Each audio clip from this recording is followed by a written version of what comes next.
One thing I really love about knitting and crocheting is that, you know, once you've got a good supply of tools, you don't constantly have to be investing in more stuff.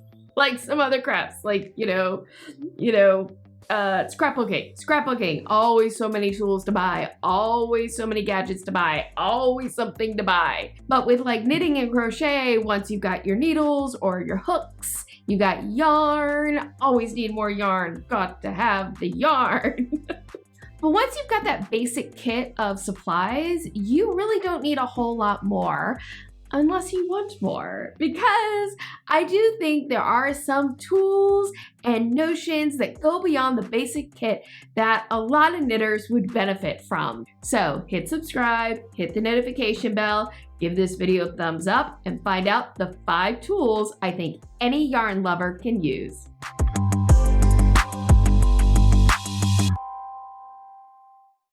As we get started, as always, a reminder that down in the description box, you will find a list of materials and recommendations for things that I will be talking about today. Some of these will have clearly marked affiliate links. If you click on the link, it'll take you to a place where you can do some shopping. And if you do make a purchase, I might then earn a small commission, which helps support my channel. It helps me buy supplies for demonstration, for review. It helps me upgrade equipment and do all the things that I hope helps make this a great resource for you.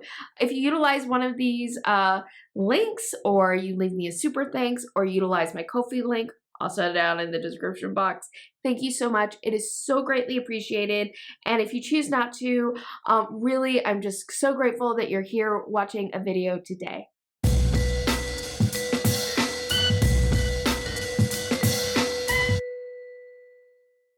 So before shooting this video, I did ask a question on Twitter about what tools and notions beyond the basics you think any knitter or crocheter needs. And I will leave a link to that thread down in the description box because I think people had so many great ideas. But I wanted to stick to the 5 things that I would like very quickly tell people. And I'm going to start off with my number 1 answer. I'm going to start off with, I'm not even going to count this down from 5 to 1. I'm going to give you my best answer right off the bat. You need a Swift and a ball winder. Oh my gosh. They make it so easy to turn a hank into a center pole ball of yarn. On various platforms, sometimes you'll hear somebody come up and say, oh my gosh, I got this hank of yarn and I tried to knit from it and now it's a tangly, dangly, awful mess. What do I do? And invariably what happens is they've taken a hank like this, they have undone it. I'm not going to do it now because I choose life, but they undo it and they start trying to knit having not wound it into any kind of ball. And yeah. That's kind of a scary proposition. I mean, I know of one designer who does it. I personally don't like to live on the edge that way. But anyway, so what a Swift does is it holds an open hank of yarn open for you so that you can wind it into a ball, and the Swift turns so that you can just keep winding up into a yarn. Now, you don't need a ball winder in order to have a Swift and be useful for a hank. In fact, I originally first got a Swift before a ball winder. When I got my Swift, what I do is I would use a paper towel core, like a MASTODON, and use that to wind a ball of yarn. But, you really unleash the full potential of your Swift when you get the ball winder. As someone said on Twitter, a Swift and a ball winder are 2 great separate tools that together is like Voltron, because the ball winder makes it so much easier and faster to make a center pull cake of yarn. And these are so great for so many reasons. For one thing, they sit very nicely on the floor for you. Even when yarn comes in different put-ups that don't necessarily need to be rewound into a ball after you purchase them, sometimes I still really like to go ahead and, without my Swift, don't need in this case, but I still like to take that skein of yarn and wind it up with my ball winder into a center pull ball. If you take a skein and you wind it up in a center pole ball like this before you start working with that ball of yarn, you will discover if it has any knots before you start knitting. Now, knots are always annoying when you find them in a skein of yarn, always. But I personally think they're far less annoying when I find them before I'm knitting my project. Now, ball winders, you can find very inexpensive ones, and you can find very expensive fancy ones that are made from wood and all sorts of things. I personally have a kind of run-of-the-mill average plastic ball winder by Stanwood. It has served me very well over the years. I really enjoy it. At some point, I'm probably going to upgrade my ball winder to a wooden one that operates more like this one. I think that this type of ball winder just tends to have less problems with yarn maybe getting tangled up in the mechanism of it. As for Swifts, there's really two types of styles that you see of Swifts. You see the umbrella style Swift, like the one that I have, and you see the Amish style Swift.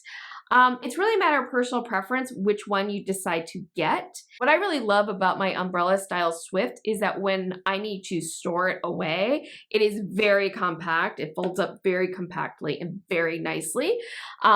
Especially when I lived in a condo and I didn't have as much space as I do now, it was really nice that I could just pull it out, clamp it on a table, wind up my hank, and then stow the whole thing away.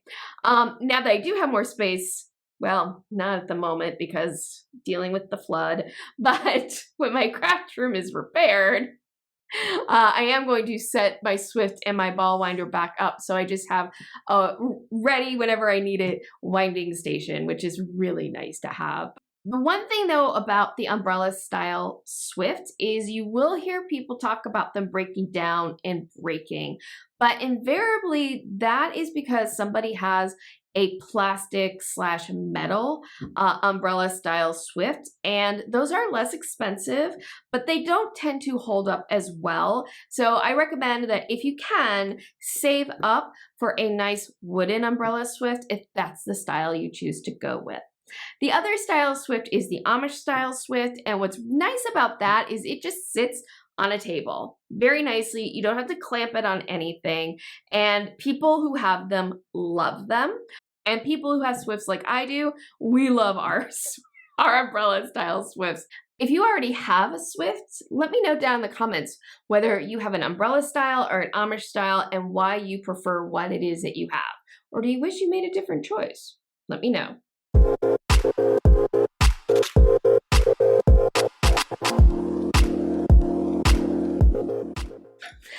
All right, this next thing I'm going to recommend was actually inspired by somebody responding to that tweet, which is having good lighting. And the truth is, we probably don't talk enough about having really good lighting when working with yarn, unless someone decides that they're going to knit with black yarn. Then everybody's saying like, oh, you need the good lighting, get the good lighting.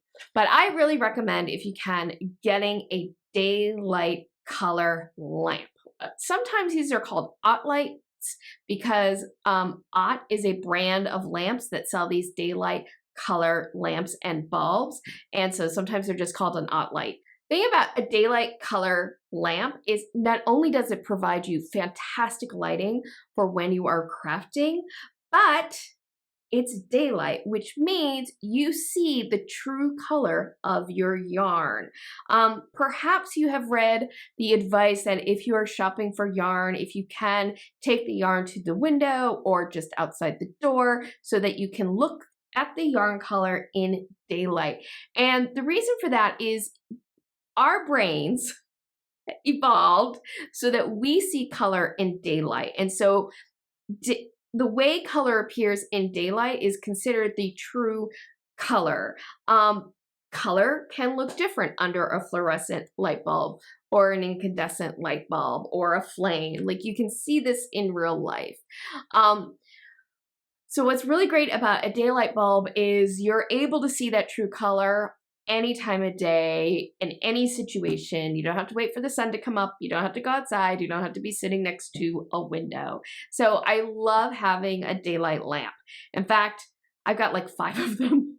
Now, these can be a little bit pricier, and the bulbs can be a little bit pricier, I'm not gonna lie, because the bulbs are special bulbs that have that daylight color temperature to them. That's why it's really great to wait until they're on sale or you have a coupon, or better yet, when there is a sale and you have a coupon that is an additional percentage off the sale price. In fact, I think that's how I got my floor lamp. It was on sale at Joann's, and I also had a coupon that was like 20% off any item, and so I was able to get like a really good deal on that. So yes, but I think it's an investment that's well worth it. Having really good lighting when you are making things not only makes it easier to see what you're doing, it helps prevent eye strain, and it really protects your eyes, which is so important.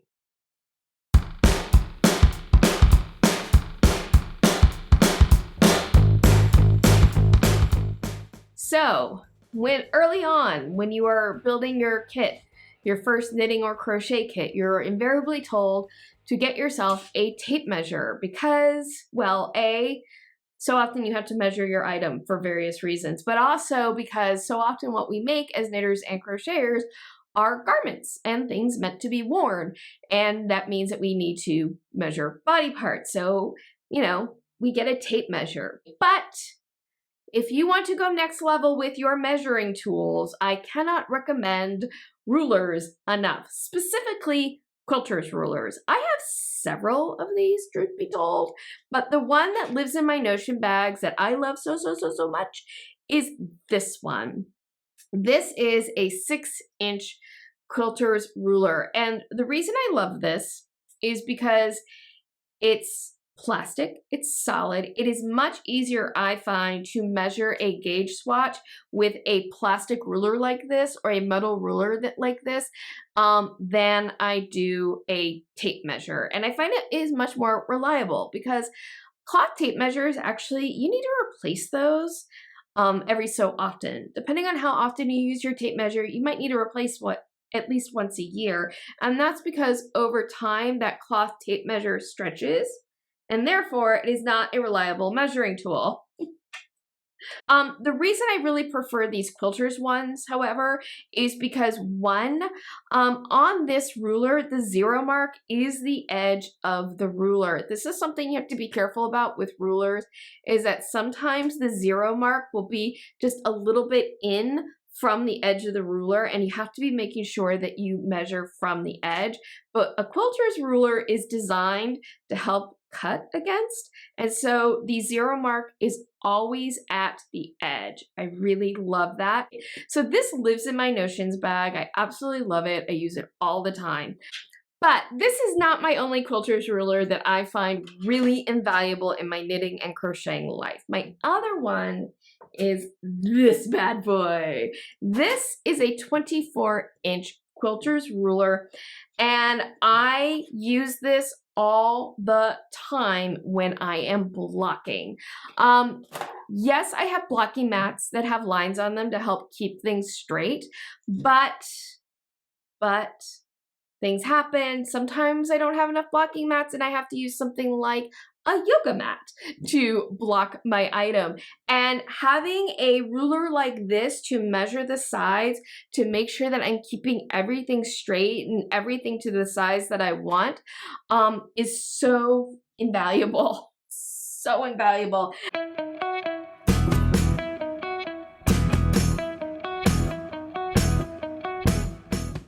So if you knit and crochet for long enough and you build up a stash, at some point into your life will enter a mystery skein. Maybe it's a partial skein of yarn that you have, that you worked some project a long time ago, but you can't find the ball band and you don't remember what weight it is. Or maybe it was gifted to you and you don't know what weight it was. Or maybe you bought some souvenir yarn from a store in Napa and the yarn was made locally from a farm and you love the yarn and the ball band does not have a weight on it. That story sounds very specific. Well, that's because it is. That was this yarn. I love this yarn. I got it in Napa. And there's a ball band that goes with it. Now, I'm still trying to figure out the right project for this yarn. But I know what to look for in a project in terms of yarn weight thanks to looking at the wraps per inch. Remember, yarn weight, worsted weight, DK weight, fingering weight, that's what she said, is not about the weight of the yarn. It is about the thickness of the yarn, and wraps per inch measures the thickness. Now, you can use a ruler to figure out your wraps per inch, but it is so much easier to do with a wraps per inch tool like this one. I love this. It makes it so easy because it's round. You can very easily twirl the yarn around it. It has inch marks on it, and it comes with this card that gives you a guide for how many wraps per inch you can expect for each yarn weight. So to figure out the wraps per inch for this yarn, all I have to do is take my yarn, you put it in the little notch, thusly, and then you start winding the yarn around the wraps per inch. Now, the thing about doing wraps per inch, you always gotta be kind of careful not to tug on the yarn too hard, because if you do, that's going to, you know, actually make the yarn less thick than it actually is. So you want to do it lightly, and you want the wraps to sit next to each other on the tool. And utilizing a wraps per inch tool like this makes it so much easier to avoid the pitfalls of measuring wraps per inch. I'm just gonna go the 2 inches, and let's look what the weight of this yarn is. Okay, so count my wraps. 1, 2, 3, 4, 5, 6, 7. 27, 28. 28 wraps. 28 divided by 2 is 14. 14 wraps is fingering weight yarn. So this is a fingering weight yarn. So it would be great for a lace shawl project, for example. And maybe that's what I need to look for for this yarn, now that I think about it. Keep an eye out for the right lace weight shawl. Smells so good still. I got this many years ago. Still smells wonderful. Anyway, but even if a ball band does provide the weight information, worsted weight, 4-ply, whatever it is, whatever system is being used on that ball band, it can still be really handy to know the wraps per inch for it, because various weights of yarn are actually a range of thicknesses within it, and you can utilize your wraps per inch tool to see, okay, is this a slightly lighter worsted weighted yarn or a slightly heavier worsted weighted yarn? If it's a little bit lighter of a worsted weighted yarn, it's a 9 wraps per inch rather than 11 wraps per inch. Maybe I'll want to use the needle on the lower end of the weight scale, a US size 7 needle as opposed to a US size 9 needle. It can also help you know if you're trying to compare two yarns for a possible substitution. Sometimes comparing their reps per inch can help you know which one might work better and hit gauge more easily if you can figure out the reps per inch.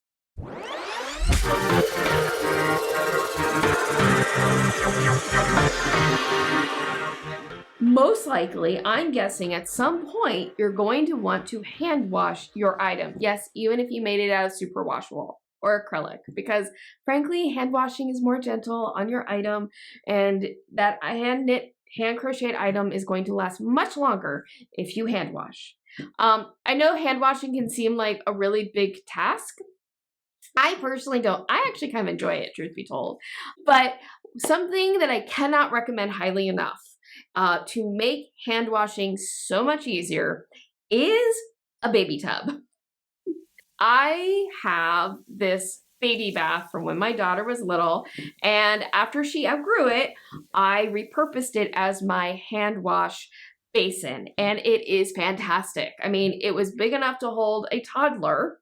It's going to be big enough to hold almost any hand knit item. I mean, unless it's something really big, like a king size blanket, in which case, okay, fine, to the bathtub I go. But for most things that I knit, my baby bathtub is plenty big enough. It sits on the counter. I don't have to lean over a bathtub. It has a little plug that I can pull out, so it's really easy to drain the water out into the sink. And I absolutely love having this. Really, having a wash tub for your hand washed items is game changer. It's a game changer. So there are 5 level up tools I think any knitter or crocheter can use in their craft life. Are those all the level up tools? No, not by any stretch of the imagination. I mean, I could do a whole video on storage, okay? If you're interested in that video, let me know down in the comments. Also in the comments, let me know what are some of the tools that you think are so helpful for knitters and crocheters that go beyond the basics. I would love to hear about it. I know in the Twitter thread that I had, I heard so many great ideas, so many things I hadn't thought about before, and it's always fun to share this information with each other, whether it's here or on any of my other social media. You can find me at Carrie CraftGeek on Twitter and Instagram. Wow, I just segued right into that. That just flowed so amazingly. But that is it for me today. I hope that you enjoyed today's video. If so, please make sure to give it a thumbs up and share it with your knitting and crocheting friends. Liking videos, sharing videos, commenting on videos are all great ways to help support my channel, as is making sure that you hit subscribe and the notification bell. Clicking on the notification bell will ensure that you get notified whenever I upload a new video or start a live stream. Once again, down in the description box, you will find a list of recommended items that I talked about today. Some of these will have clearly marked affiliate links. If you click on an affiliate link, you can go to a place to do some shopping, and if you make a purchase, I might earn a small commission, which really does help support my channel. So if you utilize one of these or you leave me a tip through a SuperThanks or my Ko-fi link, thank you so much. It is so greatly appreciated. Thank you so much for joining me. I hope that you have a great rest of your day, evening, weekend, weeknight, whenever you may be watching this. And as always, happy health and happy making. Bye.